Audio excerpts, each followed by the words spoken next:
नमस्कार दोस्तों, मैं आपका फिर से स्वागत करता हूं मेरे YouTube चैनल पर। देखिए एस्पायरेंट्स, आप जानते हैं कि मैंने पहले वीडियो में आपको बैंकिंग में कौन कौन से एग्ज़ाम होते हैं और कौन कौन सी जॉब होती है आपको ये बताया था। दूसरी वीडियो में स्टाफ सिलेक्शन के बारे में बताया था, जिसके कि SSC, CGL, CHSL ऐसे एग्ज़ाम होते हैं। तो आइए देखिए दोस्तों, तो इस वीडियो में हम जानेंगे रेलवे में कौन कौन से एग्ज़ाम होते हैं और कौन कौन से जॉब होते हैं। आपको अगर रेलवे की प्रिपरेशन करनी है तो आप ये वीडियो देखिएगा। तो रेलवे के एग्ज़ाम जनरली RRB कंडक्ट करती है, रेलवे रिक्रूटमेंट बोर्ड। देखिए एस्पायरेंट्स, यहाँ पे आपको ये कंफ्यूज नहीं होना चाहिए कि RRB बैंकिंग में है भी है और RRB रेलवे में है। अगर बैंकिंग के रिलेटेड RRB आती है तो वो रहता है रीजनल रूरल बैंक्स यानी कि ग्रामीण बैंक्स, और रेलवे के बारे में अगर RRB आती है तो वो रहता है रेलवे रिक्रूटमेंट बोर्ड। तो इसमें कंफ्यूज नहीं होना चाहिए। तो आइए देख के हम रेलवे में कौन कौन से एग्ज़ाम होते हैं। तो यहाँ पर रेलवे में जनरली आप देख सकते हैं, यहाँ पे मैंने एक PDF बनाई है। तो यहाँ पे जनरली 4 टाइप्स के पोस्ट होते हैं, group A, group B, group C और ग्रुप D। तो एक एक ग्रुप हम सविस्तर देखेंगे। तो पहले देखते हैं ग्रुप A। तो एस्पायरेंट्स, ग्रुप A की तैयारी अगर आपको करनी है तो आपको UPSC की प्रिपरेशन स्टार्ट करनी होगी, क्योंकि ग्रुप A में जो ऑफिसर्स रहते हैं रेलवे में, हायर लेवल के ऑफिसर्स, क्लास 1 ऑफिसर्स, तो वो UPSC एग्जाम के थ्रू नियुक्त किए जाते हैं। और वो ग्रुप A जो होते हैं वो गैजेटेड पोस्ट होते हैं, यहाँ पे सब ऑफिसर्स ही रहते हैं। यहाँ पे डिपार्टमेंट रहता है IRMS, it stands for Indian railway management service, जो कि UPSC CSE यानी कि UPSC सिविल सर्विस एग्जाम के थ्रू कंडक्ट किया जाता है ये एग्ज़ाम। और इसमें आप हाई लेवल पोस्ट, रेलवे के जो क्लास 1 ऑफिसर रहते हैं, सबसे उच्च स्तर पर के जो ऑफिसर्स अधिकारी रहते हैं, उसमें आप रेलवे में जॉब पा सकते हैं। बहुत अच्छी सैलरी रहती है उसमें, हाई सैलरी, एक ड्रीम जॉब रहता है। कुछ रेलवे में जो निचले लेवल में जो एम्प्लॉयज काम करते हैं रेलवे में, उनके लिए ये ड्रीम जॉब रहता है वो। और ये एक सिविल सर्विस है, तो आपको ग्रुप A में जाने के लिए UPSC की प्रिपरेशन करनी चाहिए। तो यहाँ पे पोस्ट रहती है, देखिए टेक्निकल, नॉन टेक्निकल और मेडिकल भी पोस्ट रहती है। टेक्निकल यानी कि आपका अगर इंजीनियर बैकग्राउंड है, ऐसे नॉन टेक्निकल यानी कि ऑफिसर्स रहते हैं। मेडिकल यानी कि आपको अगर मेडिकल स्टाफ में जाना हो तो आपको MBBS लगता है उस मेडिकल डिग्री, तो आप मेडिकल स्टाफ में जा सकते हो। और इसके लिए एलिजिबिलिटी आपको इंजीनियरिंग डिग्री, ग्रेजुएशन, और मेडिकल स्टाफ को अगर आपको ज्वाइन करना है तो MBBS लगता है। और कुछ ऐसे पोस्ट होते हैं जिसके लिए पोस्ट ग्रेजुएशन भी रहता है PCM में, यानी कि आपका post graduation either in physics, either in chemistry और आइदर इन मैथमेटिक्स। तो एज के बारे में आपको नोटिफिकेशन देखना पड़ेगा, पर 21 से 21 to 32 एज रहता है। और रिस्पेक्टिव कैटेगरीज के लिए रिलैक्सेशन भी रहता है, SC ST 5 years, OBC 3 years. तो एक मोर सैलरी रहती है इसमें, गुड जॉब है आपके लिए ये, और लगभग 80 से 90 हज़ार तक सैलरी रहती है। और इसका अगर पेपर पैटर्न और सिलेबस देखना चाहिए तो आप नोटिफिकेशन थ्रू UPSC का सिलेबस चेक कर दे। आप जानते हैं कि UPSC सिलेबस में पॉलिटी, जियोग्राफी ऐसे सब्जेक्ट रहते हैं। आप नोटिफिकेशन जब आता है UPSC का तो आप उसकी तरह से डिटेल में देख सकते हैं। और आपको जानना है कि आपका नियुक्त कैसे होता है। अगर आप जानते हैं कि जो UPSC के सिलेक्शन रैंक, अगर आपके UPSC का रैंक समझा अगर आगे है, पहले अच्छा रैंक है, तो आपको IPS, IRS, IAS ऐसी पोस्ट मिलती है। मगर आपका रैंक अगर निचले क्रम पर है तो आपको रेलवे में नियुक्त किया जा सकता है। तो ये सब आपका रैंक कम है तो आपको ये मिल सकता है। और देखिए अगला ग्रुप है ग्रुप B। तो एस्पायरेंट्स, यहाँ पर ऐसी कोई मेजर एग्जाम नहीं होती। यहाँ पर आप देख सकते हैं there is no any such exam for group B post. तो आप देख सकते हैं फॉर ये अगर एग्जाम ही नहीं है तो एम्प्लॉयज कैसे फिर। तो यहाँ पे आप देख सकते हैं कि जो employees group C RRB NTPC के थ्रू नियुक्त किए जाते हैं, उनके वर्क एक्सपीरियंस कुछ सालों बाद उन्हें प्रमोट किया जाता है ग्रुप B पर। It means group B posts are filled only through the promotion. यहाँ पर मैंने लिखा है, आप देख सकते हैं, employees selected in group C through RRB NTPC, RRB JEE and group D exam are promoted here on the basis of their work experience. और यहाँ पे आप देख सकते कौन कौन से पोस्ट रहते हैं। तो यहाँ पे इंजीनियरिंग स्टाफ रहता है, मेडिकल स्टाफ रहता है, मैकेनिकल इंजीनियरिंग करते हैं, वो ज़्यादातर इस रे में रहते हैं। और ये भी एक अच्छा जॉब है, बहुत ही अच्छा जॉब है। और सैलरी भी यहाँ पे लगभग 50,000 के करीब आसपास जा सकते हैं। ये बेसिक सैलरी अगर उसका इंक्रीमेंट आप जैसे जैसे होते हैं वो बढ़ जाता है। तो आइए हम नेक्स्ट देखते हैं ग्रुप सी। यहाँ पर आप देख सकते हैं मैंने VIMP लिखा है, यानी कि एक रेलवे में अगर आपको ग्रुप बी तक आगे जाना है तो एक एंट्री गेट आप समझ सकते हैं कि रेलवे में आप जॉब पा सकते हैं, और लाखों एस्पायरेंट्स इसकी तैयारी करते हैं ग्रुप सी के लिए। तो आप अगर रेलवे में कुछ अगर ट्रैवल करते हैं तो आपको एक आदमी से भिड़ना पड़ता है। कौन सा? Ticket collector. क्यों भिड़ना पड़ता है? क्योंकि आप बिना टिकट के ही ट्रैवल करते हो। तो अगर आपको TC बनना है, टिकट कलेक्टर, तो आपको ये ग्रुप सी के RRB NTPC एग्जाम देनी पड़ेगी।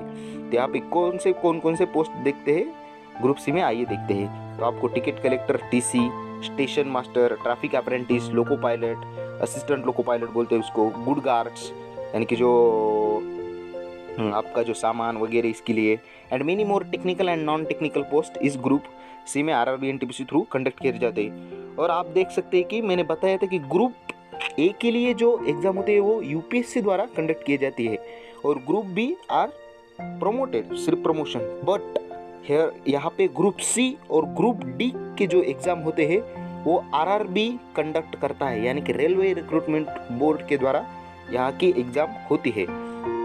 तो आप देख सकते हैं यहाँ पे मैंने पोस्ट बता दी। अगर एलिजिबिलिटी देखें तो कुछ पोस्ट के लिए 12th, कुछ के लिए graduation, vary as per the post, जैसे जैसे पोस्ट रहते हैं उसमें टेक्निकल नॉन टेक्निकल, तो उसके बेसिस पर ये एलिजिबिलिटी क्राइटेरिया रहते हैं। एज भी लगभग 18 से 30 साल और बहुतिक 18 से 33 साल। नोटिफिकेशन में आप देख सकते हैं कि डिटेल जानकारी नोटिफिकेशन में दी जाती है। जब कभी नोटिफिकेशन आएगा तो आप उस पर देख सकते हैं, पर जनरली बेसिक सभी एलिजिबल रहते हैं, क्या एज रिलेक्शन रहता है कैटेगरी वाइज। और ओपन के लिए भी लगभग 30 साल 33 साल तक ही रहते हैं, वो पोस्ट पर वैरी होता है। आप अगर सैलरी भी बहुत अच्छी होती है, अट्रैक्टिव सैलरी, अराउंड 35,000 to 40,000 आपका सैलरी रहता है, और ये स्टार्टिंग सैलरी रहता है, फिर के बाद इंक्रीज हो सकता है। और एग्जाम पैटर्न देखिए तो यहाँ पर जनरली 4 स्टेजेस होते हैं। बेसिकली 2 ही स्टेजेस मेन रहते हैं, computer based test 1 CBT 1, computer based test 2 CBT 2।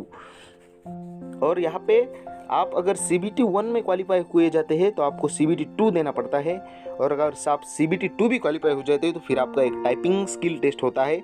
और टाइपिंग स्किल टेस्ट सभी जॉब्स के लिए नहीं होता, वो जिस पोस्ट के लिए अप्लाई वेरिएबल एप्लीकेबल जिस पोस्ट के लिए अप्लाई होता है उसी के लिए टाइपिंग स्किल टेस्ट रहती है। यानी कि आप देख सकते हैं, आप मैंने ब्रैकेट में लिखा है क्लर्क, यहाँ पर एक रेलवे में एक पोस्ट रहती है जूनियर क्लर्क कम टाइपिस्ट। ऐसे बहुत सारे क्लरिकल एग्जाम रहते हैं रेलवे में भी, तो उसके लिए ही टाइपिंग स्किल टेस्ट रहता है। और फाइनली आपका डॉक्यूमेंट वेरिफिकेशन और मेडिकल एग्जामिनेशन रहता है। तो इसके डॉक्यूमेंट वेरिफिकेशन और मेडिकल एग्जामिनेशन की आपको कोई टेंशन लेने की जरूरत नहीं, क्योंकि अगर आपके डॉक्यूमेंट सही है तो आप वो क्वालिफाई होते ही, और ये जस्ट एक प्रोसीजर है आपके जॉब के लिए। और टाइपिंग स्किल टेस्ट का भी आपको ऐसा कोई टेंशन लेने की ज़रूरत नहीं है, क्योंकि ये क्वालिफाइंग नेचर का होता है।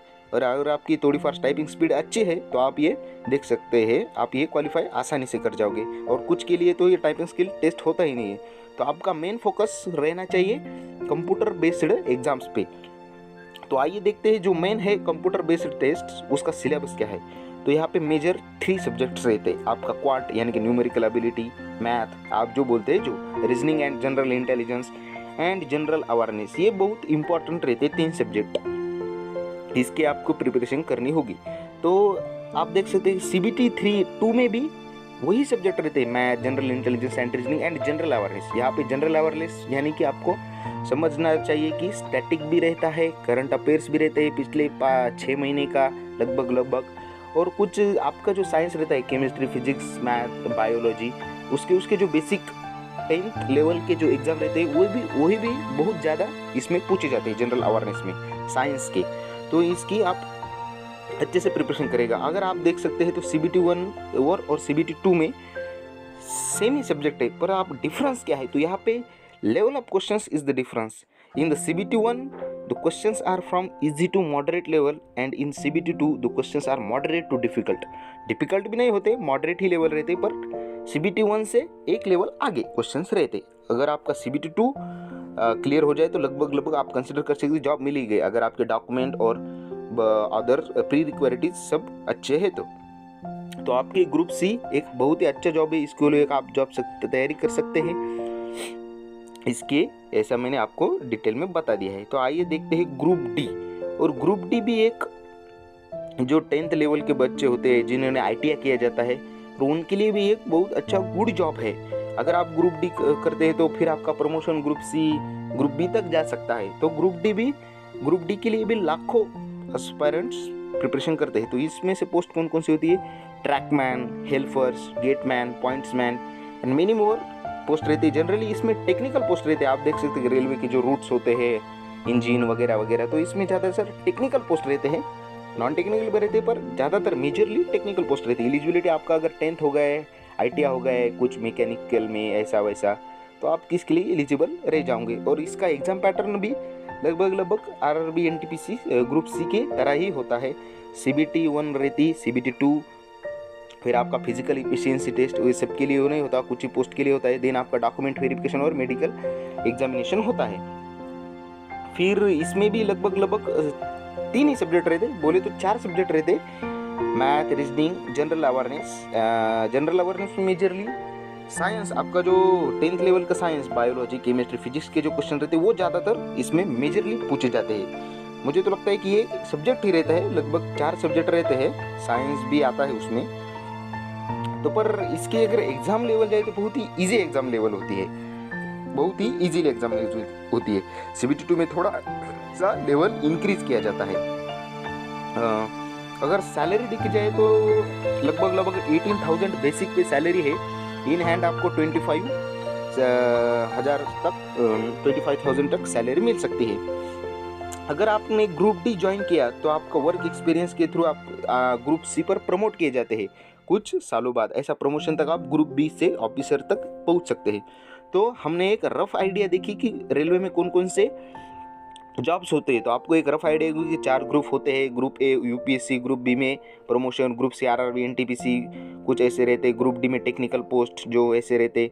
तो ये मेजरली एग्जाम वो RRB NTPC व्हाट आप देख रहे हो, ये NTPC बोल रहा है, पर NTPC means non technical and popular category, यानी कि जो इंजीनियरिंग नहीं है, नॉन टेक्निकल, यानी कि आप क्लरिकल, कुछ ऑफिसर्स के लेवल की non technical and popular category रहती है। RRB JEE की भी एक एग्जाम रहती है रेलवे में, जूनियर इंजीनियरिंग के लिए, जो मैकेनिकल इंजीनियर्स वैसे इलेक्ट्रॉनिक इंजीनियर ऐसे रहते हैं, उनके लिए भी एक इंजीनियरिंग की एग्जाम रहती है। RRB ग्रुप डी, और ग्रुप डी को आप देना चाहिए। लाखों एस्पिरेंट्स इसकी एग्जाम की प्रिपरेशन करते हैं।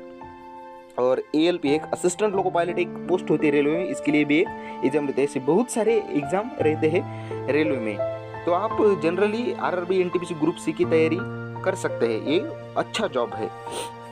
तो मैं एक यहाँ पर एस्पिरेंट्स एडिशनल इन्फॉर्मेशन आपको देना चाहता हूँ कि जब भी रेलवे का नोटिफिकेशन आता है तो आपको जब अप्लाई करना पड़ेगा तो आपको जोन से अप्लाई करना पड़ता है। In India Indian railways has about 19 zones. आप देख सकते हैं कि मैंने यहाँ पर एग्जाम्पल ले लिया है, western railway zone, central railway zone and eastern railway zone. तो यहाँ पे आपको कौन से जोन में अप्लाई करता है, जैसे कि आप देख सकते हैं अगर RBI का नोटिफिकेशन आ गया, RBI असिस्टेंट का भी नोटिफिकेशन आए, तो आपको कहाँ से अप्लाई करना है, कि मुंबई से अप्लाई करना है, क्या नागपुर से, क्या चंडीगढ़ से, दिल्ली से। तो यहाँ पे ऐसा ही रेलवे में जोन्स होते हैं, कौन कौन से जोन के हेडक्वार्टर को अपना अप्लाई करना पड़ता है, ऐसे लिख सकते हैं। तो यहाँ पे मैं यहाँ पे एक आपको जनरल नॉलेज का भी क्वेश्चन पूछ रहा हूँ कि आप सब जानते हैं कि वेस्टर्न रेलवे जोन का हेडक्वार्टर मुंबई में है। तो आपको कमेंट में ये लिखना है कि सेंट्रल रेलवे जोन और ईस्टर्न रेलवे जोन का हेडक्वार्टर कहाँ पर है। ये आपके जनरल नॉलेज के लिए क्वेश्चन ही है, आपको कमेंट में लिखना है। तो ये ऐसी तरह की रेलवे में जॉब्स होती है, ऐसे ऐसे एग्जाम्स रहते हैं। तो आइए दोस्तों, मैं उम्मीद करता हूँ कि आपको ये वीडियो देखकर एक रेलवे में कौन कौन से जॉब्स, कौन कौन से एग्जाम होती है, आखिर RRB क्या है, इसकी एक रफ आइडिया आई होगी। तो ये मैं उम्मीद करता हूँ। तो अगर आपको मेरे वीडियो अच्छे लग रहे हो, पसंद कर रहे हो, तो आप शेयर करिए, सब्सक्राइब करिए, और ऐसे ही जानकारी भरी इन्फॉर्मेशन वीडियो के लिए सब्सक्राइब करिए। आइए चलते हैं नेक्स्ट वीडियो में। Thank you aspirants.